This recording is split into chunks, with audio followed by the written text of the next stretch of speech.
Baru satu.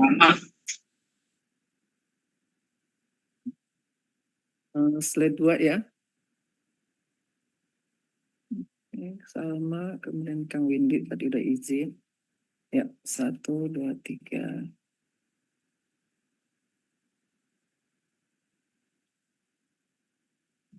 Agak lemot ini jaringannya. Ya, alhamdulillah bisa. Sebentar Ibu stop dulu.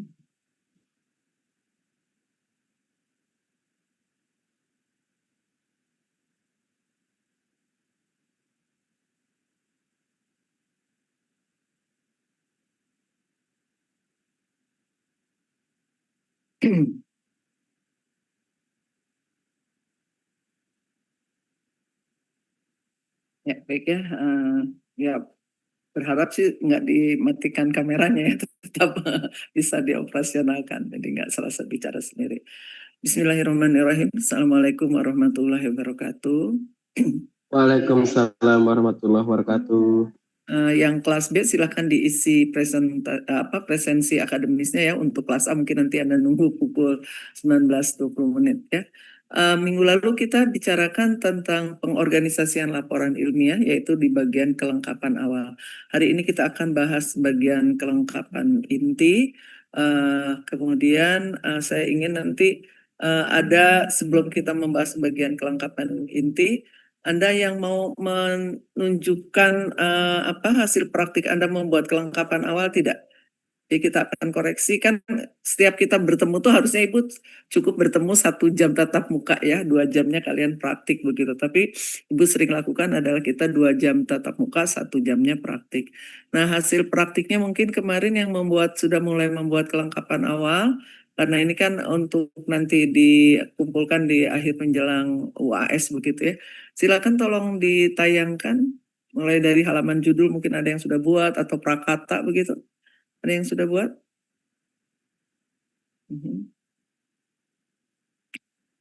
Ada nggak yang bisa kita koreksi hari ini pekerjaan Anda tentang kelengkapan awal?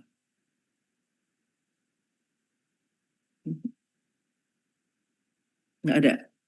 Baik. Kalau memang nggak ada, nanti saya akan berikan tugas ya. Anda mengevaluasi, ada kelengkapan awal, tugas akhir begitu. Nanti Anda evaluasi apa kesalahan yang Anda temukan begitu ya. Itu nanti di akhir saja, karena untuk mengevaluasi pekerjaan Anda nggak ada yang mau menayangkan, berarti saya harus memberikan tugas praktik kan begitu ya. Nanti kita akan lakukan itu. Hari ini kita akan langsung saja kalau begitu share tentang bagian inti ya.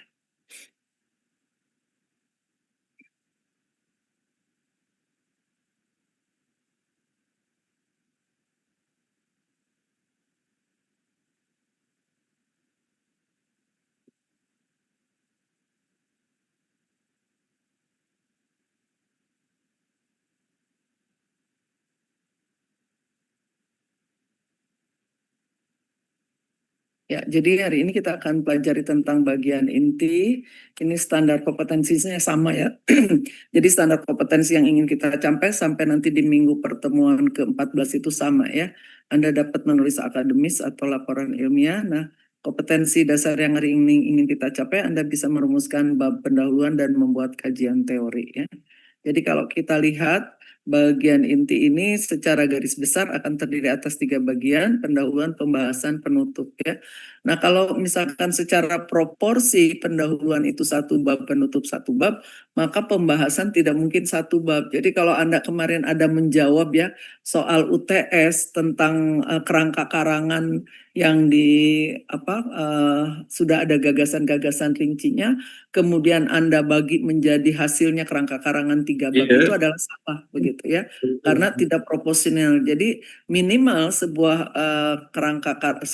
karya tulis itu akan terdiri atas 4 bab, karena pembahasan itu harus terdiri atas data atau kompilasi data dan analisis data. Maka sebuah karya tulis itu minimal 4 bab.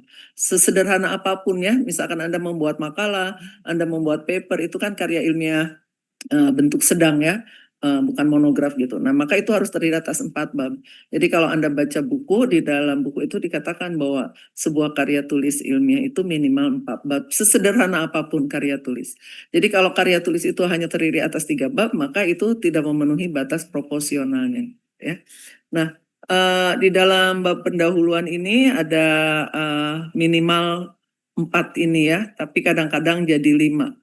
Sistematika penulisan misalkan kalau Anda kemarin di tugas akhir D3 Polban itu masih dituliskan misalkan ya, tapi kalau Anda misalkan mengikuti program PKM-nya Dikti misalkan, sistematika penulisan itu tidak dituliskan begitu ya. Nah, jadi ini bagian pendahuluan, kemudian tadi pembahasan, ada data atau kompilasi data, kemudian ada analisis data. Nah, kadang-kadang di dalam penelitian yang kompleks begitu ya, yang cakupannya sangat luas, kompilasi atau data ini mungkin terdiri atas 2 bab begitu, sehingga nanti karya tulis itu akan menjadi 5 bab ya. Nah, kalau di teknik kimia misalkan kompilasi datanya tetap 1 bab, tapi analisis datanya menjadi 2 bab ya. Jadi ada beda kasusnya misalkan. Karena apa? Di datanya atau kompilasi datanya di teknik kimia itu cukup alat dan bahan. Tapi di analisis datanya kadang ada uji coba ke-1, ada uji coba kedua atau eksperimen ke-1, eksperimen kedua. Jadi nanti karya tulis itu akan jadi 5 bab, di analisis datanya 2 bab, di kompilasi datanya 1 bab. Nah, di sipil itu kebalikan ya, kompilasi datanya 2 bab, kemudian analisis datanya 1 bab ya, sehingga karya tulis itu menjadi 5 bab. Nah, terutama kalau misalkan yang bereksperimen ya di sipil, misalkan Anda, contohnya ada sekarang mahasiswa sedang TA dengan mengambil eksperimen mengembangkan yang dari Bu Ati ya tentang apa bioaspal itu ya. Nah, dia menggunakan apa ini materialnya, satu diantaranya adalah getah pohon pisang begitu ya untuk perekatnya gitu ya. Nah itu dia maka di sana kompilasi datanya itu hanya 1 bab, tapi di analisis datanya dia menjadi 2 bab begitu. Yaitu bergantung kebutuhan ya. Nah, tapi secara keseluruhan bahwa dalam suatu karya tulis itu ada pendahuluan, ada data atau kompilasi data, ada analisis data atau penutup. Apapun lah istilahnya kadang berbeda-beda ya, berbagai macam begitu. Nah, kita akan lihat dulu bab 1 ini tentang latar belakang. Jadi kita ungkapkan ini hal yang melatar belakangi penelitian kita. Nah, kalau kita sudah melakukan step of the art ya atau SOTA itu, maka sebetulnya merumuskan latar belakang itu sangat mudah begitu. Karena kita bisa bertitik tolak dari SOTA. Anda lakukan SOTA, Anda temukan get research-nya, kemudian Anda menghasilkan novelty-nya begitu kan ya. Bukan menghasilkan, mengajukan suatu novelty. Nah, maka di sana ketika kita menuliskan latar belakang itu sudah bisa dimasukkan tuh bagaimana persoalan tersebut ditinjau dari sisi penelitian yang sudah dilakukan para peneliti terdahulu begitu. Jadi kita bisa memasukkan gejala terjadinya masalah itu dari hasil-hasil riset orang lain ya. Nah, kalau misalkan kita mau tambahkan dengan gejala atau fenomena yang kita temukan itu boleh saja.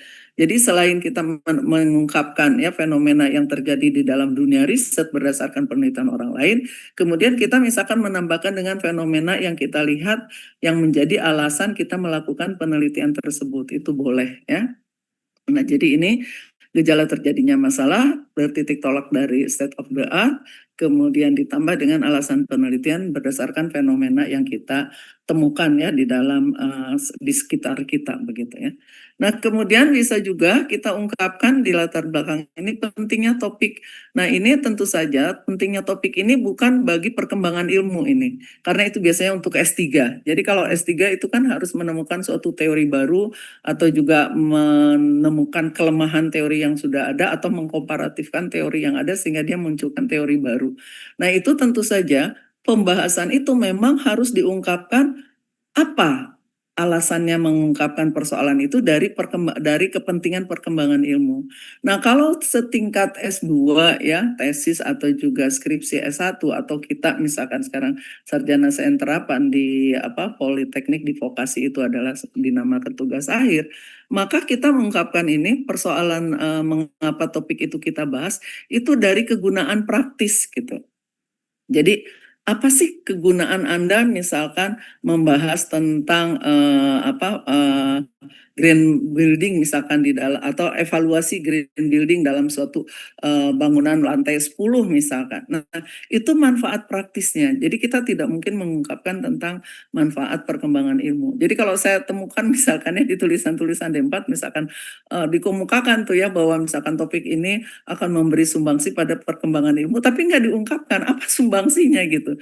Jadi itu hanya apa ya, bullshit lah katakan seperti itu ya, hanya ungkapan yang berlebihan seolah-olah karya ini apa, seolah-olah topik ini sangat penting gitu ya bagi perkembangan ilmu, tapi dia tidak mengemukakan apa sumbangsi terhadap perkembangan ilmunya, maka itu nggak perlu diungkapkan. Jadi Anda lihat saja mengapa Anda membahas topik tersebut dari manfaat praktis yang bisa diperolehnya itu apa ya. Nah, ini bisa manfaat atau kegunaan praktis ini langsung disasar pada misalkan profesi tertentu. Jadi jangan diungkapkan bagi pembaca gitu. Itu juga nggak bagus ya, karena kan kalau kita lihat misalkan kegunaan praktis itu tidak semua pembaca ya, tapi pembaca tertentu yang ada kaitannya dengan kepentingan topik itulah. Jadi kita bisa misalkan kegunaan praktis nih bagi para kontraktor, kegunaan praktis misalkan bagi para konsultan engineering atau pengambil kebijakan dalam perawatan dan pengamanan gedung misalkan. Jadi kita bisa sasar langsung kegunaan praktisnya ini untuk siapa begitu ya. Nah, ini tentu saja daftar penelitian terdahulu ini karena kita melalui SOTA ya, state of the art, ini otomatis akan disebutkan. Kemudian ini dasar teori mau pengetahuan yang mendukung itu boleh diungkapkan, boleh tidak begitu ya.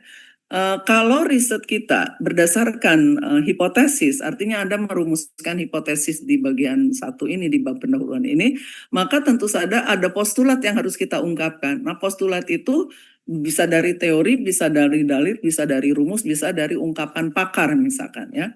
Nah, kalau sudah seperti itu, maka di sana kita ungkapkan ya postulatnya apa, teori yang mendukungnya apa, hipotesis Andanya apa. Tapi kalau kita tidak mengungkapkan hipotesis, ya, maka di dalam bab latar belakang itu Anda tidak perlu mengungkapkan teori yang mendukung. Karena apa? Biasanya di sipil ini nanti teori yang kita akan gunakan itu ditempatkan di bab 2, begitu ya, masuk ke dalam kompilasi data sekunder. Ya, jadi ini nomor 4 tentatif, kemudian nomor 5 juga ini di dalam tulisan karya tulis monograf atau lengkap ini dalam suatu subbab tersendiri begitu ya. Nah, kemudian hambatan penelitian ini boleh kita ungkapkan. Jadi mengapa ini misalkan perlu kita ungkapkan kalau Anda melakukan riset kemudian ada hambatan, hambatannya bukan non teknis ya, tapi hambatan yang terkait dengan topik misalkan. Jadi kalau hambatan mencari datanya susah itu bukan ya, tidak diungkapkan di sini ya. Tapi misalkan ketika Anda menggunakan satu model misalkan ya, ketika untuk memecahkan masalah misalkan. Nah, apa kesulitan penggunaan model tersebut? Atau ketika Anda menggunakan aplikasi misalkan, apa kesulitan Anda menggunakan aplikasi tersebut misalkan ya. Nah, itu dikatakan dengan hambatan penelitian. Jadi bukan hambatan penelitian non teknis ya yang dikemukakan. Nah, ini juga bisa diungkapkan. Nah, kepentingannya adalah bagi pembaca misalkan nanti yang akan menerapkan atau melanjutkan riset Anda ya, topik Anda ini, dia sudah bisa memprediksi gitu kemungkinan yang akan menghambat penelitiannya. Jadi di sini ini juga sama, nomor 6 ini tentatif ya. Jadi saya ulang lagi, ini nomor 1 kita bisa ungkapkan dari hasil Anda melakukan state of the art, kemudian Anda menambahkan dengan fenomena fenomena topik itu di sekitar Anda, kemudian pentingnya topik ini dari segi kegunaan praktis, kemudian daftar penelitian terdahulu tentu saja ya, ini karena kita berangkat dari SOTA, ini otomatis nih 1 dan 3 ini akan terungkap begitu. Dasar pengetahuan yang mendukung ini akan ada kalau Anda membuat rumusan hipotesis, riset Anda ada hipotesisnya, tapi kalau tidak ada hipotesisnya maka postulat-postulat ini akan hilang ya, dasar-dasar teori yang digunakan.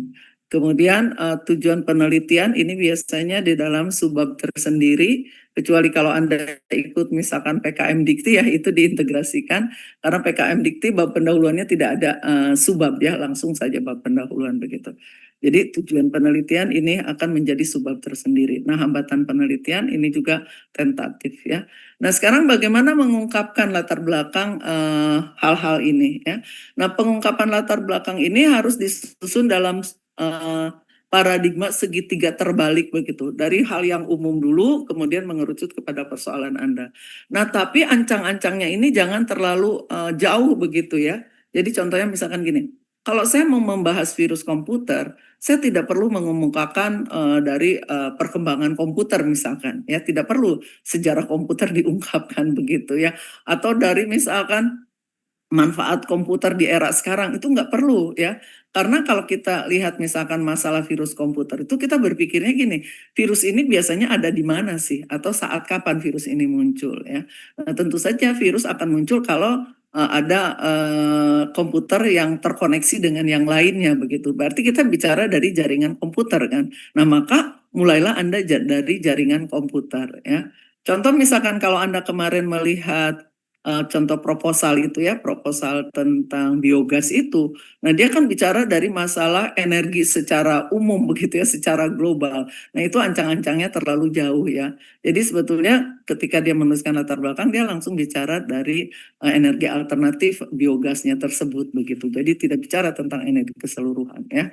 Atau misalkan ada yang mau kalau di TPJJ misalkan gitu ya, karena saya pagi ngajar di TPJJ nih jadi ingat misalkan. Ada yang membahas tentang evaluasi, ruas jalan misalkan ya. Nah dia bicara dari masalah transportasi, kemudian, turun ke dalam masalah, fasilitas transportasi yaitu jalan, barulah ke dalam arus lalu lintas. Nah itu juga ancang-ancangnya terlalu jauh ya. Jadi kita memang dalam bentuk paradigma segitiga terbalik dari hal umum, tapi tidak terlalu jauh begitu ya ancang-ancangnya. Nah, itu yang diisikan di latar belakang. Nah, biasanya latar belakang ini ditutup dengan paragrafnya adalah rumusan masalah. Itu boleh saja ya, misalkan berdasarkan uraian tersebut, maka pada karya tulis ini akan dibahas tentang kadang-kadang ada yang memasukkan judul, ada yang mengatakan bahwa itu sebagai alasan judul misalkan. Berdasarkan uraian tersebut, maka karya tulis ini yang akan dibahas dalam karya ini misalkan judulnya adalah ini, itu boleh. Jadi latar belakang dijadikan sebagai alasan memilih judul ya. Atau latar belakang ini menjadi alasan mengapa Anda mengungkapkan persoalan tersebut. Nah, ini biasanya menjadi paragraf penutup. Jadi harus ada paragraf penutup di dalam latar belakang ini yang sekait dengan persoalan yang diungkapkan begitu ya. Nah, kalau kita lihat dari syarat sebuah wacana ya minimal 4 paragraf. Jadi dalam latar belakang ini juga sama, karena dia bentuknya wacana, Anda harus membuat latar belakang itu minimal 4 paragraf begitu. Jadi paragraf pertama bicara hal yang umum, paragraf kedua masuk ke dalam topik Anda, begitu ya. Paragraf ketiga masuk ke dalam persoalan Anda, paragraf kelima adalah, paragraf keempat adalah penutup. Itu minimal begitu. Jadi jangan sampai Anda membuat latar belakang misalkan hanya 3 paragraf ya. Karena apa? Kembali lagi wacana itu ada paragraf pembuka, ada paragraf penghubung, ada paragraf penutup. Nah, paragraf penghubung itu minimal 2 begitu. Maka latar belakang Anda minimal adalah 4 paragraf begitu ya, seperti itu. Nah, berikutnya adalah tentang permasalahan ya. Nah, permasalahan ini boleh kita mengungkapkan dari identifikasi masalah. Nah, identifikasi masalah itu sebetulnya sudah kita lakukan ketika kita merencanakan penulisan laporan itu. Di dalam perumusan tujuan itu artinya kita sudah mengidentifikasi masalahnya apa saja, tujuan Anda untuk apa gitu ya. Jadi boleh diungkapkan. Misalkan persoalan tentang tadi ya green building misalkan lantai 10 ini kira-kira apa yang bisa menjadi masalah. Misalkan tentang masalah ventilasinya, misalkan tentang masalah keamanannya, tentang masalah kesehatan dan sebagainya. Itu bisa kita ungkapkan tuh ya di dalam identifikasi masalah. Tapi kan setelah kita identifikasi, kita tidak mungkin membahas semua karena keterbatasan waktu, apalagi kalau dengan TA ya. Kalau dengan TA itu Anda punya waktu sekarang hanya tinggal 2 bulan misalkan. Kemarin bulan Maret itu setelah hari raya seminar proposal, kemudian sekarang proposalnya sudah tahu, ditolak atau diterima. Kalau yang ditolak kan berarti harus mengajukan proposal baru ya. Kalau yang diterima tuh sudah mulai sekarang ini melakukan riset atau mencari data misalkan ya. Ini sudah bulan April nih. Mei, Juni Anda sudah harus nulis. Juli itu awal itu sudah mulai sidang proposal. Jadi akhir Juni itu karya tulis Anda harus 80% minimal jadi begitu. Jadi waktu Anda efektif itu hanya 2 bulan untuk menulis TA. Nah, tentu saja masalah itu nggak akan diungkapkan semuanya begitu ya. Nah, jadi dari identifikasi masalah, maka kita membuatlah batasan masalah begitu ya. Minggu lalu kalau nggak salah saya pernah menjelaskan tentang tangan itu ya. Anda akan membahas tangan, tapi kan nggak akan semua tentang tangan dibahas ya, misalkan seperti itu. Jadi mulai kita pembatasan masalah. Nah, di sipil pembatasan masalah ini diperkecil lagi gitu ya dengan cara membatasi dari ruang lingkup masalah katanya. Jadi persoalannya sudah kita misalkan teridentifikasi 10 masalah, kita akan membahas hanya 2 atau 3 masalah, kemudian dibatasi lagi ketiga masalah ini ruang lingkup batasan-batasannya apa begitu. Maka itu muncullah ruang lingkup masalah begitu ya. Dan ini juga bisa di sini penegasan masalah ini bisa juga dengan membatasi di ruang lingkup judul itu. Nanti kita akan lihat ya misalkan. Nah, kemudian dari masalah yang sudah kita batasi maka muncullah perumusan masalah ya. Perumusan masalah ini boleh disertai dengan pertanyaan penelitian. Mengapa pentingnya pertanyaan penelitian? Agar fokus. Jadi misalnya ini, persoalan Anda apa misalkan sekarang? Masalah Anda apa? Misalkan pada gedung lantai apa? Pada bangunan berlantai 10 misalkan ya yang memiliki 10 lantai itu misalkan masalah perawatannya sulit dilakukan misalkan gitu. Nah, itu kan masalah tuh bagi gedung yang berlantai 10 perawatan gedung itu sulit dilakukan. Nah, sekarang itu kan sangat umum. Anda batasi pertanyaan penelitiannya. Nah, membatasi pertanyaan penelitian itu dari judul. Dari tujuan. Jadi kalau tujuannya ada 3, maka pertanyaan penelitian itu harus 3 minimal. Ya, bisa jadi 4, bisa jadi 5, tapi tidak mungkin menjadi 2 pertanyaan. Nah, jadi pertanyaan penelitian ini sebetulnya adalah bukan rumusan masalah itu sendiri. Rumusan masalah itu harus diungkapkan, baru dari rumusan masalah bisa Anda pertegas agar fokus penelitiannya dengan pertanyaan penelitian begitu ya. Nah, jadi jangan sampai gini. Yang kemarin kan di D3 itu banyak sekali begitu rumusan masalah langsung saja masalah penelitian ini 1, 2, 3 gitu ya berupa pertanyaan penelitian. Nah, kalau ditanya sebetulnya apa masalah Anda? Bukan pertanyaan penelitian kan. Nah, masalahnya jadi diungkapkan lebih dahulu baru turun ke pertanyaan penelitian begitu ya. Tidak ada pertanyaan penelitian tidak apa-apa, tapi tidak ada perumusan masalah tidak mungkin karya tulis dibuat begitu ya. Nah, kemudian ini tujuan. Jadi tujuan ini adalah harus bisa dicapai ya.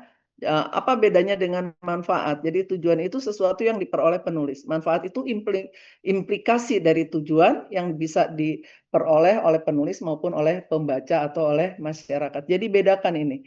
Kalau Anda memberi judul tujuan dan manfaat, di dalamnya itu harus ada keduanya. Jangan gini, judulnya misalkan 1, 3 tujuan dan manfaat penelitian, tapi hanya ada tujuan atau hanya ada manfaat gitu, itu yang salah. Jadi kalau sudah ada tujuan dan manfaat dua-duanya. Anda tidak menuliskan manfaat nggak apa-apa, tapi Anda tidak boleh tidak menuliskan tujuan gitu ya. Jadi dalam satu karya tulis itu tujuan itu wajib ada, walaupun misalkan tidak dalam subbab tersendiri gitu ya. Nah, untuk metode penelitian ini bisa di sipil itu dijadikan di bab 3. Tapi kalaupun Anda misalkan penelitian risetnya sederhana, Anda masukkan aja di dalam bab pendahuluan itu boleh ya. Jadi mengungkapkan bagaimana prosedur pekerjaan penelitian Anda, tempatnya di mana, kapan waktunya, kemudian bisa disertai dan bukan bisa ya, harus disertai sumber dan teknik pengumpulan datanya begitu ya. Itu di metode penelitian, kemudian ini bagian dari metode penelitian dan sistematika penulisan. Jadi di bagian sistematika penulisan ini kita memberikan informasi bagaimana buku itu ya apa isinya atau bagaimana ide-ide kita itu diungkapkan di dalam laporan tersebut begitu ya. Jadi isinya sama seperti kerangka karangan tapi tidak boleh dibuat dalam bentuk perincian, harus dalam bentuk wacana. Jadi Anda bisa misalkan mengemukakan untuk memudahkan memahami laporan ini, penulis membaginya menjadi 4 bab, diawali bab 1 pendahuluan, kemudian disebutkan apa saja yang dibahas bab pendahuluan, kemudian misalkan data diungkapkan di dalam bab 2 berjudul, Anda boleh memberikan judul pada bab 2 itu, kemudian subbab-subbabnya dimasukkan. Nah, ini biasanya bisa jadi 2 atau 3 paragraf ya sistematika penulisan ini ya. Nah, itu hal-hal yang ada di dalam bab 1 ya. Jadi itu review ya minggu lalu sudah dibahas. Nah, sekarang kita akan membahas di bagian intinya yaitu pembahasan. Jadi pembahasan ini tadi sudah saya kemukakan akan berisi data atau kompilasi data ya. kemudian dengan boleh ada rancangan penelitian, ya. Ini artinya di sini akan menjadikan metode dalam satu bab tersendiri, ya. Kemudian ada analisis data atau juga ada temuan begitu, ya. Nah, jadi kalau kompilasi data ini biasanya kalau terdiri atas dua bab, yang pertama itu adalah isinya teori-teori yang akan digunakan di dalam pembahasan, ya. Jadi di sini ada yang memberikan istilah kajian pustaka, tinjauan pustaka atau landasan teori, ya. Nah, di sipil kan memberikan judul di bab 4, di 4 ini ya, karya tulis di TA-nya itu adalah kajian pustaka, ya. Walaupun saya sempat agak ngeri juga gitu ya dengan menggunakan istilah kajian pustaka. Karena kalau kajian pustaka artinya teori yang Anda gunakan itu harus dikaji. Apakah dari keunggulannya atau kelemahannya, atau Anda ungkapkan bagaimana tentang teori atau dalil atau rumus itu begitu ya, itu kajian pustaka.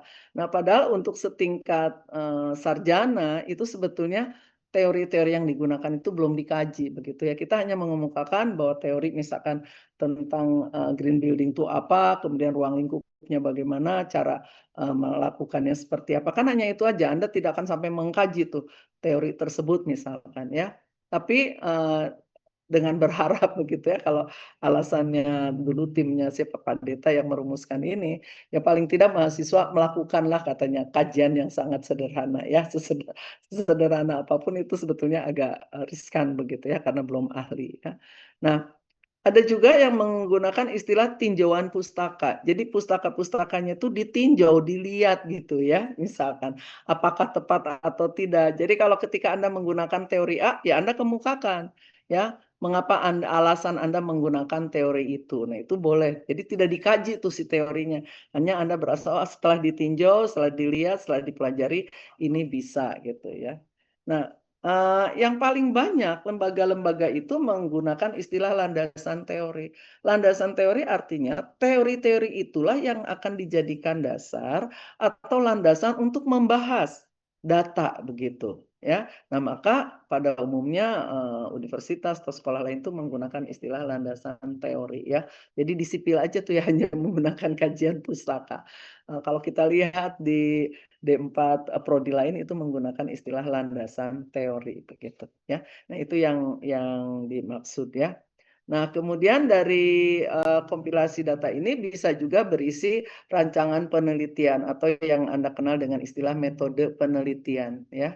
Jadi kalau di pedoman tahun 2017 itu masih tulisannya metodologi penelitian. Tapi kalau kita lihat di pedoman sipil itu sudah diperbaiki menjadi metode penelitian begitu ya. Nah, jadi di sini mengapa ini masuk ke dalam kompilasi data juga? Karena di sini Anda mengungkapkan ya bagaimana prosedur penelitiannya, bagaimana data-datanya yang Anda dapatkan begitu ya. Dari mulai caranya sumbernya dari mana, kemudian cara mendapatkannya bagaimana. Maka itu masuk ke dalam kompilasi data atau data. Jadi bisa ini dua bab ya. Bisa juga saya katakan ini berisi hanya satu bab begitu ya. Nah, kemudian ada bagian analisis data atau temuan begitu. Nah, di dalam analisis data atau temuan atau ada yang mengistilahkan pembahasan begitu ya. Nah, disinilah hasil data yang Anda peroleh melalui metode dan tadi teori-teori yang Anda akan gunakan untuk membahas data yang Anda peroleh melalui metode itu diungkapkan di dalam analisis data begitu. Nah, jadi hati-hati di dalam analisis data itu Anda jangan membiarkan teori yang sudah Anda kaji, teori yang sudah Anda tetapkan begitu. Nah, kadang-kadang mahasiswa banyak sekali ketika melakukan analisis data nggak pernah tuh disinggung bab 2 itu. Landasan teori atau kajian teori itu begitu ya. Nah, ini harusnya disinggung gitu. Nah, Anda ungkapkan misalkan berdasarkan teori apa misalkan atau berdasarkan teori yang dituliskan dalam subbab berapa misalkan, maka data-data ini akan dianalisis melalui tahapan misalkan Anda bisa ungkapkan.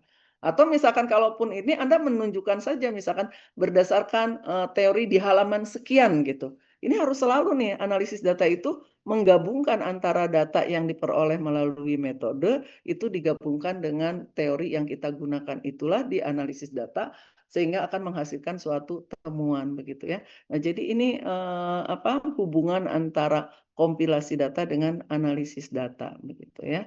Nah, tadi kita akan rinci bagian-bagian ini ya tentang kajian pustaka ini ya. Nah, coba lihat dari definisinya saja ya kalau karena Anda nih nanti D4 itu menggunakan istilahnya adalah kajian pustaka begitu ya atau hampir sama dengan studi pustaka atau jenjang pendidikan. Di sini katakan kajian pustaka kegiatan meliputi mencari, membaca, menelaah tuh ya. Penelitian dan bahan pustaka yang memuat teori yang relevan dengan penelitian yang akan dilakukan. Definisi kedua, uraian sistematis tentang variabel penelitian yang dijelaskan dari berbagai teori, konsep ya para pakar dan hasil penelitian yang relevan.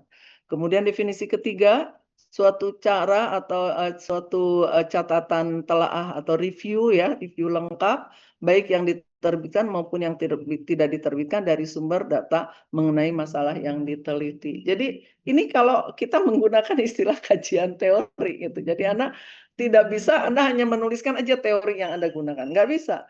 Anda harus telaah. Atau juga di sini harus misalkan isinya berupa hasil review orang lain boleh ya. Jadi orang lain yang sudah meneliti misalkan teori tersebut kemudian Anda ungkapkan. Nah, jadi ini memang agak berat ya untuk D4 ini ya. Kalau D3 kan tidak dengan istilah kajian teori ya, tapi teori terdahulu kan kalau yang Anda ungkapkan ya di dalam D3 itu. Nah, jadi ini nanti ya sesederhana apapun lah Anda harus melakukan ya. Paling tidak Anda tahu apa kelemahan teori tersebut atau teori ini digunakan pada kasus apa saja, paling tidak minimal seperti itu ya, gitu. Tapi memang kalau kita lihat dari manfaatnya ini luar biasa. Menggali teori dasar dan konsep telah dikemukakan peneliti sebelumnya. Kemudian mengikuti perkembangan penelitian pada yang bidang lebih luas. Memperoleh informasi yang lebih luas mengenai topik. Memanfaatkan data sekunder, menghindari duplikasi penelitian. Dapat mempelajari cara mengkapasi pemikiran secara sistematis, kritis, dan ekonomis. Jadi memang betul kalau dilihat dari manfaatnya luar biasa ya. Tapi kalau untuk setara sarjana begitu ini merepotkan ya. Tapi ya Anda harus lakukan begitu karena di sipil menggunakan itu. Jadi kalau kita lihat proses kajian pustaka ini mulai dari survei awal begitu ya, melakukan identifikasi berbagai macam bahan pustaka, baik itu buku, jurnal, misalkan eh, apa itu namanya poster-poster dan sebagainya itu bisa menjadi sumber kajian pustaka Anda ya. Nah, kemudian Anda mencari akses untuk memperoleh bahan tersebut. Biasanya nih kalau misalkan Anda kesulitan nanti Anda bisa tanya ke pembimbing begitu ya. Bisa minta misalkan pendapatnya kira-kira sumber referensi yang bisa saya gunakan apa misalkan ya. Kalau misalkan referensi Anda itu kurang ya, jadi kita bisa bertanya ke pembimbing ya. Kemudian mencari akses untuk memperoleh bahan tersebut ya. Kalau misalkan pembimbing Anda nanti misalkan coba baca artikel ini, kadang-kadang artikel itu kan nggak semua gratis ya. Jadi ada artikel-artikel yang ketika kita akses itu berbayar begitu ya. Jadi tidak semuanya gratis, maka di sana berarti kita harus tahu cara mendapatkan akses memperoleh informasi itu. Barulah kita kumpulkan bahan-bahan tersebut ya, baik itu misalkan melalui internet, di perpustakaan dan sebagainya, barulah Anda tinjau pustaka tersebut ya, teori yang akan Anda gunakan itu. Nah, apa nih bedanya dengan landasan teori misalkan? Kalau landasan teori merupakan bagian dari penelitian, memuat teori-teori atau hasil penelitian berada dari studi kepustakaan. Jadi dia nggak dikaji, hanya dituliskan aja. Misalkan gini, Anda membahas tentang jenis air misalkan ya, jenis air misalkan gitu. Di dalam nanti kaitan misalkan dengan pemanfaatan air bekas dalam suatu apartemen misalkan atau dalam suatu gedung begitu. Ya Anda hanya tuliskan aja bahwa jenis air ini macamnya apa saja, kemudian kualifikasinya apa, udah nggak perlu Anda kaji begitu ya. Atau di sini dikatakan tuh seperangkat definisi, konsep dan proporsi yang telah disusun rapi, sistematis tentang variabel yang penelitian Anda. Jadi Anda hanya mengemukakan definisi-definisi ya. Jadi hati-hati ketika Anda menuliskan kajian teori karena itu yang diminta, Anda jangan mengisikan landasan teori. Itu maksudnya dari perbedaan yang ingin saya tampilkan pada Anda itu ya. Nah, barulah di sini kita adakan analisis temuan ya. Proses sistematis menguraikan, menginterpretasikan, dan mengolah data agar dapat dirumuskan kesimpulan. Ya, ini langkah kritis mengubah data mentah menjadi informasi yang berguna. Disinilah kita lakukan. Ya, nah analisis data hati-hati itu selalu harus diorientasikan pada tujuan, harus diorientasikan pada rumusan masalah.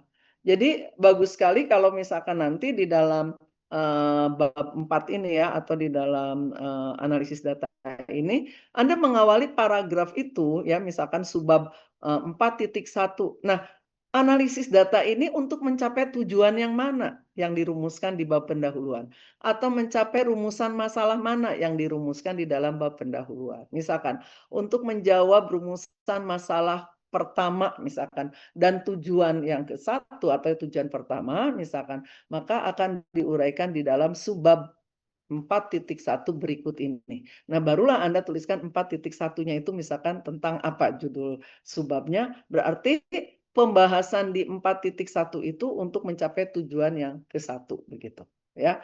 Kemudian misalkan nanti Anda analisis data lagi misalkan untuk di bab subbab 4.2 misalkan. Nah, subbab 4.2 ini mau menjawab pertanyaan yang mana dari pertanyaan penelitian dan tujuan yang mana. Misalkan pada 4.2 ini pembahasan akan diarahkan untuk mencapai tujuan 2 dengan pertanyaan 2 dan 3 misalkan. Nah, jadi ketika pembaca membaca analisis data Anda itu sudah terarahkan oleh kita bahwa analisis data ini, temuan ini untuk mencapai tujuan yang kedua begitu ya. Nah, ini harus selalu ya kita ingatkan seperti itu. Nah, kadang-kadang lupa itu. Jadi analisis data ungkapkan aja semua di bab 4, tapi nggak tahu bagian mana yang untuk mencapai tujuan ke-1, tujuan kedua, dan tujuan ketiga. Jadi diungkapkan secara general, pembaca disuruh menginterpretasikan sendiri begitu ya. Tujuan mana dari pembahasan itu untuk mencapai tujuan yang mana disuruh mencari sendiri. Nah, itu sebetulnya yang kurang bagus begitu ya. Nah, dari analisis data ini maka nanti akan diperoleh hasil. Hasilnya apa? Nah, hati-hati, hasil ini agak berbeda dengan simpulan. Ya. Nah, kadang-kadang kita membuat simpulan itu mengungkapkan kembali hasil begitu ya. Nanti kita lihat simpulan itu harus bersifat general. Jadi hasil berbeda dengan simpulan. Nah, ini proses untuk analisis data ini seperti ini ya. Kita mengumpulkan data melalui metode ini ya. Jadi metode, dan dalam metode itulah kita ungkapkan sumber dan teknik pengumpulan datanya. Setelah kita dapat data, kita kompilasi data itu, kita susun begitu ya. Kemudian kita mungkin klasifikasi dan sebagainya, baru kita olah. Nah, pengolahan data ini tadi untuk mencapai tujuan dan menyelesaikan masalah begitu ya. Nah, kalau Anda menggunakan hipotesis, ini hipotesis kalau bereksperimen ya. Kalau Anda kan jarang, kalau udah RPL nih jarang yang bereksperimen, karena kalau bereksperimen harus menggunakan lab gitu ya. Nah, Anda karena sambil kerja dan sebagainya, jadi jarang yang menggunakan eksperimen, sehingga hipotesis biasanya tidak dirumuskan. Nah, kalau misalkan Anda yang memang bereksperimen, kemudian Anda merumuskan hipotesis, maka data ini untuk membuktikan hipotesis yang sudah Anda rumuskan. Jadi hipotesis itu kan simpulan sementara. Jangan penelitian diarahkan untuk membuktikan hipotesis. Nah, kalau itu sudah seperti itu salah ya. Jadi harusnya penelitian itu untuk menguji saja apakah hipotesis itu terbukti atau tidak terbukti. Kalau tidak terbukti gimana? Nggak apa-apa. Ya, berarti di situ Anda menemukan ya suatu hal yang memang tidak sejalan dengan hipotesis begitu yang Anda rumuskan ya. Makanya perumusan hipotesis itu tadi tuh teori-teori yang digunakan, yang mendukung di dalam latar belakang itu. Jadi hipotesis itu harus berasal dari postulat ya, dari teori-teori, dari dalil-dalil, atau dari ungkapan para pakar begitu. Jangan mengambil teori dari pengalaman empiris ya, dari yang pengalaman yang sudah Anda dapatkan begitu. Itu tidak boleh ya, karena kita bukan ahli gitu ya. Nah, jadi tapi kalau misalkan kita tidak menggunakan hipotesis, maka dari pengolahan data ini akan kita langsung dapatkan hasil begitu ya. Berdasarkan data yang kita peroleh, hasilnya seperti apa. Nah, kalau Anda sudah mendapatkan hasil, maka selesai kan? Berarti tujuan bisa tercapai, rumusan masalah terjawab. Jadi kalau ada pembahasan yang atau ada gini, ada tujuan yang belum bisa terjawab di pembahasan subbab berapa, berarti itu belum selesai. Kita belum dapatkan hasil gitu ya. Nah, jadi selalu pengolahan data ini diorientasikan ke dalam pertanyaan penelitian dan tujuan penelitian ya. Nah, barulah Anda akan dapatkan penutup. Nih lihat. Simpulan ini harus melingkupi dua, yaitu jawaban terhadap rumusan masalah dan pencapaian tujuan. Maka kalau misalkan hasilnya X gitu ya, misalkan atau hasilnya X, Y, A, B, C, D, E misalkan, simpulannya apa gitu. Nah, itu harus bersifat general yang melingkupi hasil A, B, C, D itu. Ya, misalkan gini, datanya contoh ya. Untuk menuju Geger Kalong dari Polban, Anda peroleh data. Bisa Anda melalui jalan Sarijadi, kemudian naik angkot Sarijadi Geger Kalong, angkot kuning. Anda bisa pun naik angkot misalkan dari Sarijadi itu naik angkot Sarijadi Ciroyom, ya. Atau mau ke Geger Kalong itu Anda bisa panggil ojek langsung dari Polban. Jadi tidak ke Sarijadi dulu, tapi dari Polban Anda naik ojek. Atau Anda bisa naik angkot misalkan Ciwaruga Geger Kalong. Ya, artinya Anda harus ke Ciwaruga. Kita memperoleh hasil cara untuk ke Geger Kalong itu 5 tadi. Naik angkot dari Sarijadi, bisa angkot khusus Sarijadi Geger Kalong atau Sarijadi stasiun ya. Kemudian bisa naik ojek, bisa naik angkot Ciwaruga ya, atau mungkin sekarang itu naik Grab misalkan, memanggil Grab. Nah, hasil dari riset Anda itu ada 5. Nah, maka simpulan ini bukan ini simpulannya gitu. Anda kan sering gitu di dalam penutup itu misalkan dari hasil pembahasan diperoleh simpulan, ternyata itu bukan simpulan yang diungkapkan, hasil pengolahan data. Nah, hasil pengolahan data itu harus Anda buat simpulan yang sifatnya general, yang melingkupi temuan tadi. Jadi harusnya simpulan Anda adalah ada berbagai cara menuju Geger Kalong dari Polban. Itu. Nah, caranya apa? Lihat di pembahasan. Di hasil pembahasan bisa naik angkot dari Sarijadi, angkot Sarijadi Geger Kalong, Sarijadi stasiun, bisa panggil ojek, bisa panggil naik Grab, bisa juga dari angkot Ciwaruga. Nah, itu adalah simpulannya adalah berbagai cara menuju Geger Kalong dari Polban. Atau misalkan berbagai macam alat transportasi menuju Polban. Apa alat transportasinya? Tadi angkot, motor, dan kendaraan gitu ya, kendaraan sewaan tadi. Nah, itu simpulan. Jadi jangan simpulan ini disamakan dengan hasil penelitian begitu ya. Nah, kemudian boleh tidak ada saran? Boleh. Saran itu bukan sesuatu yang harus ada. Kalau Anda misalkan di terakhirannya simpulan tidak ada saran, maka judul bab terakhir jangan beri judul penutup, langsung bab 5 simpulan. Tapi kalau ada 2 ini betul, bab 5 penutup, 5.1 simpulan, nanti 5.2 saran. Ya. Nah, saran ini untuk perkembangan ilmu, ya kalau itu adalah disertasi. Saran untuk pembaca, ya, yang bagaimana saran untuk pembaca? Yang sekait dengan simpulan. Nah, dari simpulan tadi, berbagai macam cara menuju Geger Kalong tadi dari Polban, nah saran Anda misalkan karena yang lebih cepat dan hemat itu ojek, Anda sampaikan. Bagi pembaca yang akan misalkan ke Geger Kalong dari Polban, disarankan untuk menggunakan ojek misalkan. Nah, itu seperti itu. Jadi saran itu harus terkait dengan simpulan. Jangan simpulannya apa, sarannya apa gitu loh. Tidak ada relevansinya, tidak ada hubungannya dengan simpulan. Itu salah ya. Nah, jadi saran itu ingat kaitkan dengan simpulan. Nah, atau saran juga boleh dengan perkembangan riset Anda. Jadi kalau Anda misalkan mempunyai ya saran bahwa riset Anda bisa dikembangkan oleh orang lain atau penelitian oleh orang lain, itu boleh. ini nilainya akan tinggi nih kalau di dalam TA. Misalkan gini, Anda punya penelitian, Anda punya ya survei atau penelitian Anda tuh sebetulnya bisa dikembangkan lagi misalkan ya. Nah, itu boleh disampaikan di saran. Jadi misalkan bagi adik kelas misalkan ya atau bagi mahasiswa angkatan berikutnya misalkan yang tertarik dengan topik ini bisa melakukan penelitian tentang disebutkan oleh Anda penelitiannya apa untuk ada kaitannya dengan hasil simpulan Anda. Sehingga nanti ini akan menjadi istilahnya roadmap sebuah pembahasan topik begitu. Dari penelitian si A topik A ini dibahasnya tentang apa, nanti lanjutannya penelitian tentang apa. Ya, sebagai contoh misalkan gini, ada mahasiswa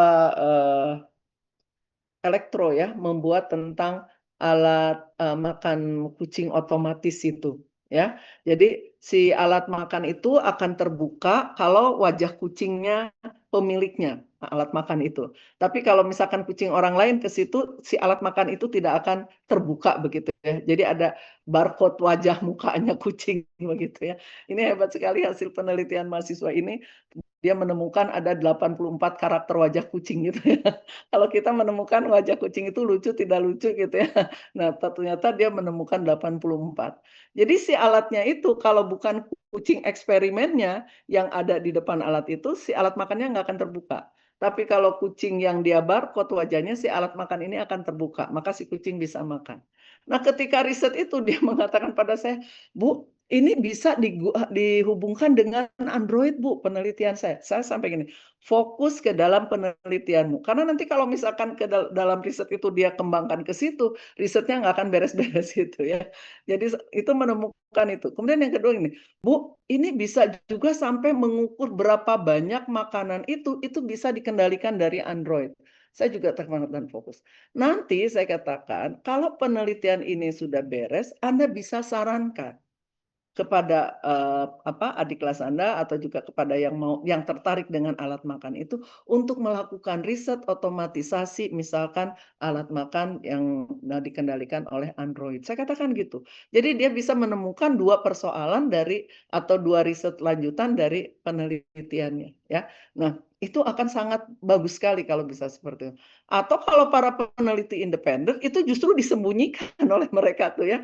Kalau misalkan ketika suatu riset ini kayaknya bisa dilanjutkan, itu akan disembunyikan. Itu akan menjadi proposal baru lagi yang bisa didanai lagi begitu ya. Nah, jadi ingat saran yang kita dapatkan bisa saran kaitan dengan topik yang kita bahas lanjutan atau saran yang bermanfaat untuk pembaca dalam rangka mengimplementasikan simpulan begitu ya. Nah, ini yang ada di dalam bagian inti ya. Jadi kemarin kita sudah bahas kelengkapan awal, kemudian sekarang bagian inti. Sampai di sini ada yang mau ditanyakan dulu?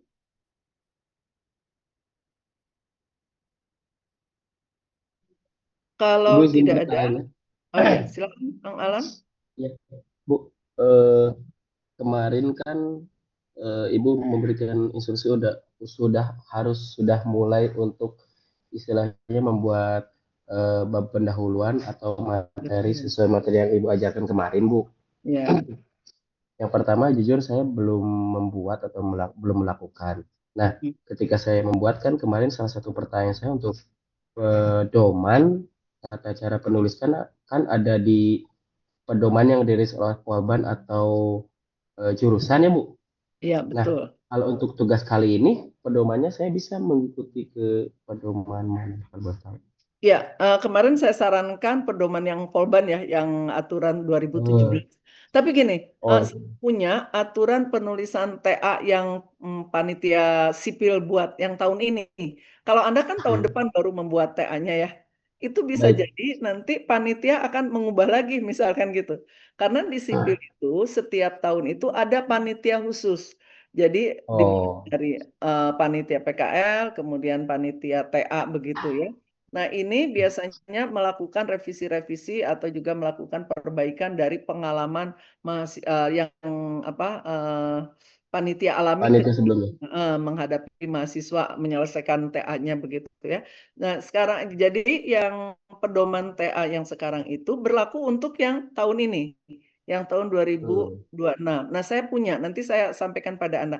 Boleh Anda mengikuti pedoman itu sajalah. Walaupun kita nggak tahu ya, mungkin nanti tahun 2026 beda lagi gitu loh ya. Ya, Seperti itu karena tidak eh, apa-apa. setiap tahun itu selalu panitia TA itu kan beda-beda begitu ya. Dia berdasarkan evaluasi dari pelaksanaan tahun 2025. Oh, ini yang harus diubah, mungkin diubah lagi ya. Misalkan contohnya dari biasanya perubahan itu dikaitkan dengan ruang lingkup persoalan misalkan ya, kajiannya itu misalkan untuk TPJJ apa, untuk TPGG apa, ya itu biasanya seperti itu. Nah, atau juga misalkan konsep-konsep yang apa, pembahasan subbab, anak subbab itu ya, misalkan itu juga sering dilakukan revisi. Tapi kalau secara keseluruhan ini tidak bertentangan dengan pedoman Polban begitu.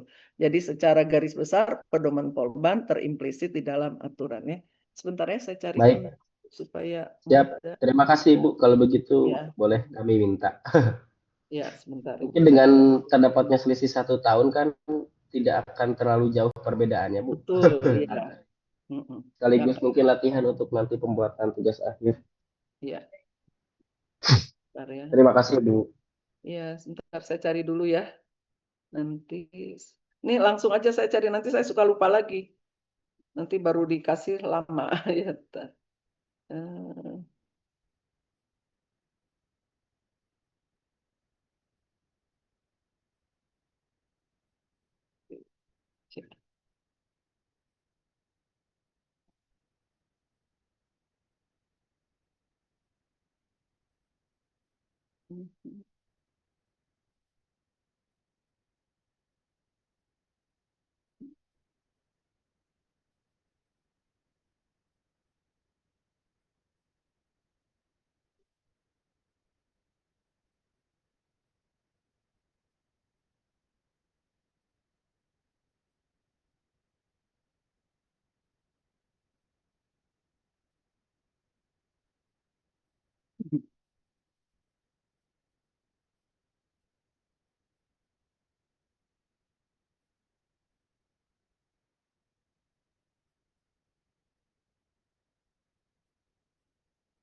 Coba dilihat ininya, apa, WA-nya, kelasnya udah saya kirimkan.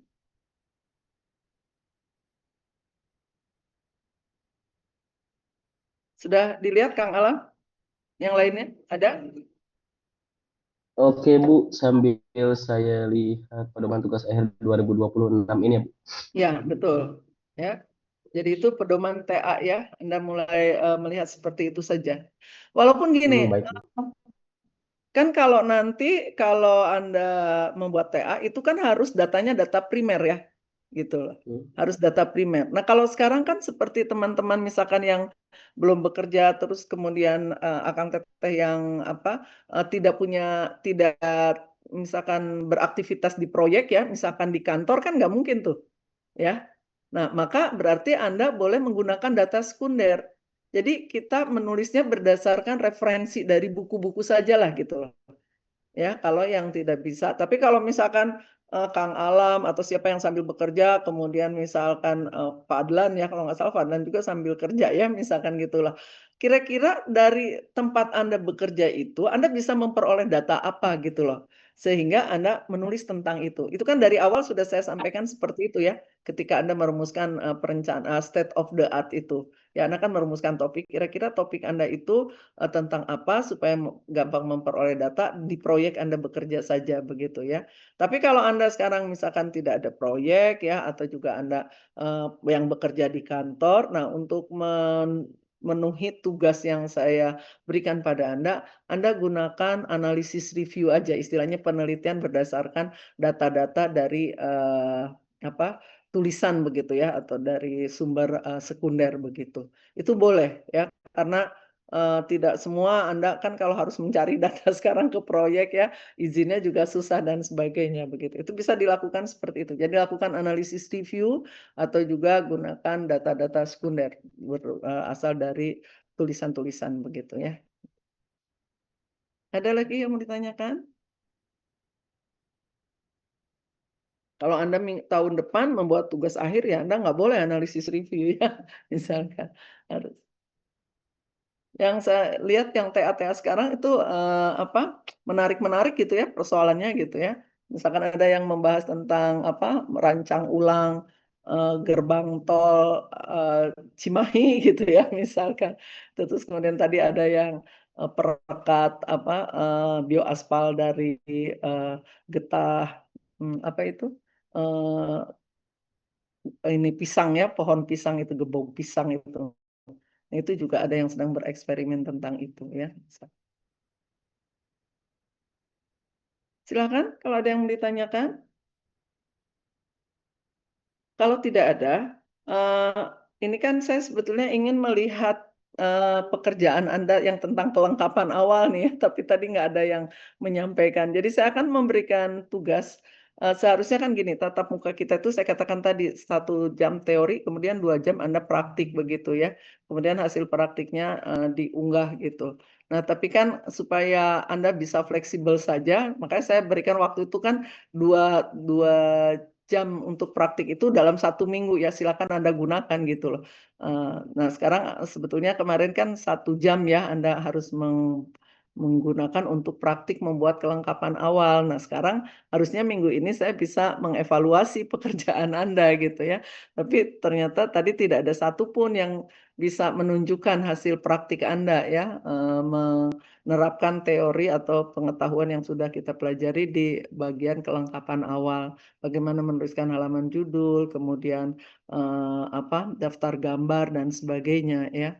Nah, jadi sekarang akan saya berikan 2 tugas sekaligus ya. Satu kelengkapan awal, kemudian satu adalah tentang bab pendahuluan sajalah. Nah, Anda lakukan apa? Evaluasi ya, apa kesalahan-kesalahan yang Anda temukan di dalam 2 bagian tadi itu, yaitu tentang kelengkapan awal. Jadi nanti saya berikan sebuah kelengkapan awal, Anda analisis, misalkan di halaman judul itu Anda temukan kesalahan apa, seharusnya bagaimana ya. Kemudian nanti misalkan di daftar gambar, kemudian di prakata Anda temukan kesalahan apa, seharusnya bagaimana. Nah, nanti untuk bagian inti ini kita fokus ke bagian pendahuluannya saja ya, bagian bab 1. Jadi bab 1 juga sama. Anda misalkan menemukan kesalahan di mana, oh latar belakangnya sudah baik, misalkan, oh latar belakangnya salah karena berisi ini seharusnya bagaimana. Nah itu alternatif solusi untuk memperbaikinya itu yang harus Anda berikan begitu ya. Nah ini juga sama, jadi Anda boleh melakukan ini dalam waktu 1 minggu. Nanti saya buka di Google Classroom ya untuk pekerjaan ini langsung saja begitu ya. Jadi evaluasi pengorganisasian laporan ilmiah dalam satu ruang itu ya.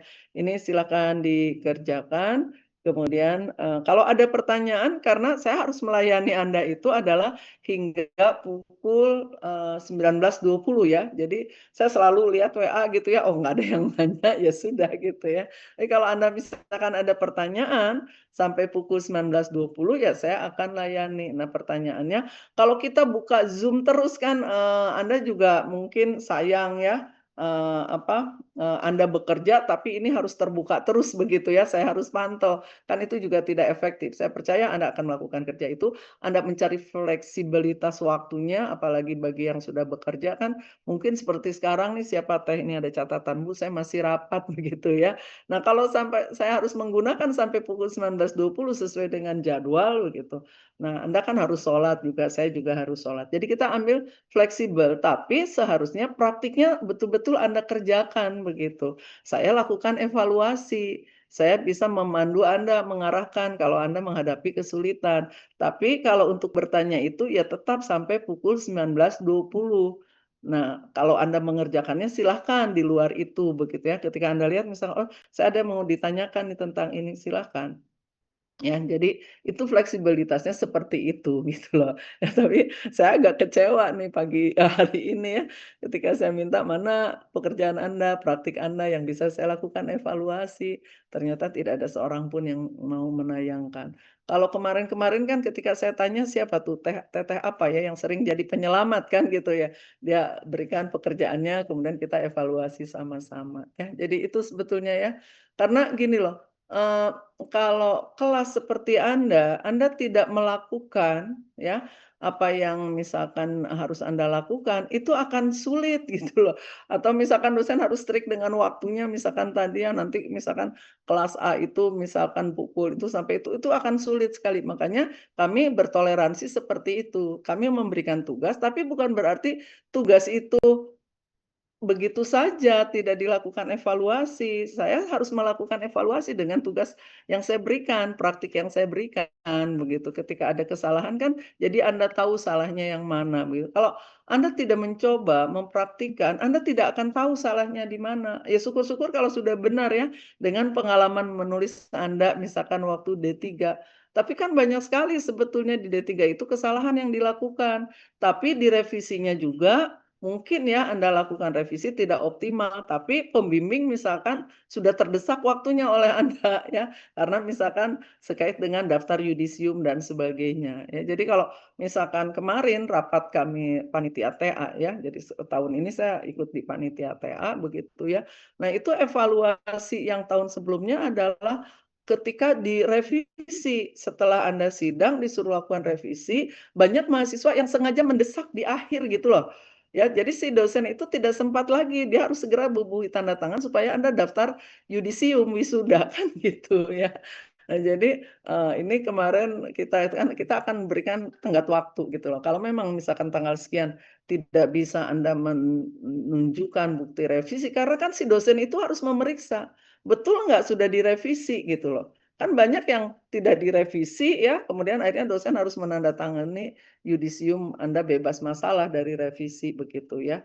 Nah, sehingga apa, begitu masuk ke perpustakaan, banyak karya tulis mahasiswa sipil tidak bisa masuk repositori perpustakaan karena apa? Kualitasnya kurang bagus gitu loh. Ya, kualitas dari TA-nya itu tidak baik sehingga tidak masuk ke dalam apa, klasifikasi, tugas akhir yang layak masuk ke repositori perpustakaan Polban gitu. Karena apa? Nanti takut memalukan, kan ini bisa diakses oleh siapapun repositori itu ya. Jadi misal Anda bisa masuk ke, apa, laman perpustakaan Polban misalkan mencari TA tahun sekian, nah misalkan ya, Anda tuliskan judulnya, yang apa, kata kuncinya itu bisa muncul. Nah kalau tulisannya tidak berkualitas ya, misalkan dari segi tata naskah ajalah yang paling sederhana, itu kan akan terlihat ya, kok tulisan seperti ini bisa muncul di repositori gitu ya. Nah, jadi perpustakaan juga menyeleksi ya. Nah, maka kan, semakin karya kita banyak dibaca orang, itu kan berarti semakin bagus gitu. Nah, untuk itu maka ada kualitas, standar kualitas ya untuk ditayangkan. Nah, samalah kalau sekarang juga tidak semua TA itu disimpan di ruang baca TA sipil ya, karena apa? Takut yang salah diikuti, karena banyak juga adik-adik kelas itu biasanya mencontoh ya, misalkan dari kata pengantar aja udah mengambil contoh misalkan dari tulisan yang kakak kelas Anda, sehingga kadang-kadang kesalahan itu berulang gitu, itu sudah salah harus diperbaiki, tadi tidak diperbaiki, muncul lagi kesalahan yang sama di tahun berikutnya begitu ya. Contoh misalkan di prakata itu banyak tuh masih menggunakan ungkapan-ungkapan yang apa, berlebihan, melecehkan diri sendiri misalkan ya, penulis sadari karya tulis ini jauh dari sempurna, untuk itu mohon saran dan kritik. Itu kan kesalahan yang tidak disadari bahwa itu salah, seolah-olah itu adalah lazim begitu ya. Padahal dalam karya tulis ilmiah itu kan nggak boleh. Anda kan harus cermat, harus terhindar dari berbagai kesalahan. Kalaupun ada, itu artinya di luar ya, sepengetahuan Anda begitu. Nah, itu yang harus kita jaga begitu ya. Nah, jadi saya mohon ketika Anda mendapatkan tugas mempraktikkan apa yang sudah kita pelajari, nah itu harus dilakukan sehingga saya bisa tahu ini sudah dipahami belum nih apa yang kita pelajari gitu. Lewat contoh misalkan satu 2 orang. Kan kalau tadi misalkan ada contoh ya halaman judul kita koreksi, oh ternyata ini sudah benar semua. Berarti kan Anda tahu yang benarnya. Oh, ternyata ini masih ada kesalahan menuliskan nama, misalkan. Kadang-kadang kan Anda sering menulis kata oleh aja pakai titik dua. Ya, misalkan menulis penyusun kan oleh ada titik dua. Padahal kan nggak boleh ada titik dua karena ini bukan perincian kan gitu loh ya. Nah, itu hal sederhana, tapi banyak terjadi ya. Atau menulis tahun akademis gitu. Padahal tahunnya adalah tahun publikasi. Cukup misalkan 2025. Ini ditulis 2025, 2026 misalkan. Nah, itu kan tahun akademis. Ya, itu hal sepele. Atau misalkan di prakata ditulis di bawahnya nama Anda lagi. Padahal harusnya nama penulis. Karena kita tidak membuat kata pengantar. Kalau kata pengantar ya penulis kata pengantar dituliskan namanya bukan nama penulis. Nah, itu hal-hal seperti itu kalau tidak kita evaluasi ya salah lagi gitu loh ya. Nah, makanya saya berharap Anda tuh ketika saya minta mempraktikkan itu, Anda coba praktikkan, kemudian kita evaluasi di minggu yang akan datang ya. Waktu itu kan yang state of the art ya, jadi kan tahu Anda salahnya di mana state of the art Anda gitu ya. Itu karena ada penyelamat ya yang mau menayangkan ya. Kemudian kemarin apa membuat perencanaan ya kan itu seperti itu ya. Jadi saya berharap untuk yang akan datang kita masih punya 5 kali pertemuan lagi kan. Belum kelengkapan akhir. Nah, nanti kan kelengkapan akhir harus dicoba ya. Kemudian konvensi naskah ya. Kemudian bagaimana mengubah laporan dari laporan menjadi artikel. Jadi Anda menuliskan artikel begitu ya. Karena ini ada kemungkinan untuk D4 Polban itu disarankan publikasinya setelah itu adalah membuat satu artikel begitu ya. Dan saya kan sudah memberikan challenge pada Anda ya. Kalau misalkan Anda bisa menghasilkan suatu artikel, submit aja lah, nggak usah sampai terbit gitu baru submit. Apalagi kalau sudah dapat LOA juga nggak apa-apa, nilai Anda bisa berubah langsung saya berikan A, saya katakan begitu ya. Tapi kalau misalkan Anda tidak terima tantangan ini juga nggak apa-apa. Kita berdasarkan normal saja nilai UTS, UAS, kemudian tugas-tugas begitu ya, problem based learning-nya seperti itu. Itu saja. Jadi nanti saya akan berikan pada Anda 2 tugas sekaligus ya. Satu tentang evaluasi kelengkapan awal, satu tentang bab 1 pendahuluan. Begitu ya. Baik, sebelum kita akhiri, kita buka lagi, kita screenshot lagi. Ini sudah Alhamdulillah 35. Kalau tadi kita buka baru 27 orang ya. Padahal itu sudah saya lebihkan 7 menit ya. Kang Surya baru gabung ya Kang Surya. Tadi nggak dari awal. Dari tadi Bu, dari awal. Dari awal nggak kelihatan. Di slide 2 ya mungkin ya. Ya kita lihat dulu slide 1 lagi. Kita ulang lagi. Tolong dibuka ya. Akila, Afina, Kang Rio tadi udah terbuka tuh kameranya. Siapa nih yang masih rapat nih?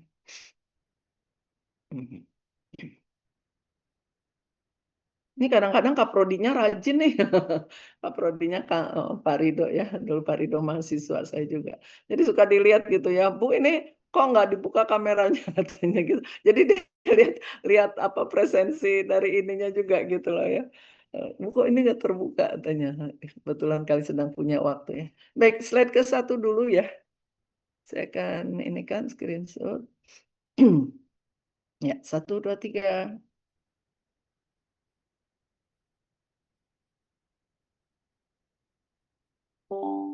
Alhamdulillah. Sebentar ya, saya cek dulu. Ini agak lama nih, soalnya laptop saya ini sudah mulai usai ya, selesai ya, selesai. RPL 28 April.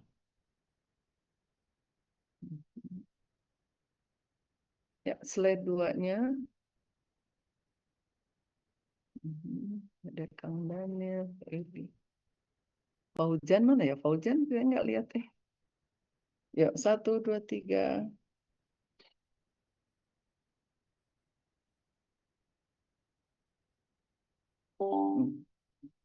Sudah. Sebentar.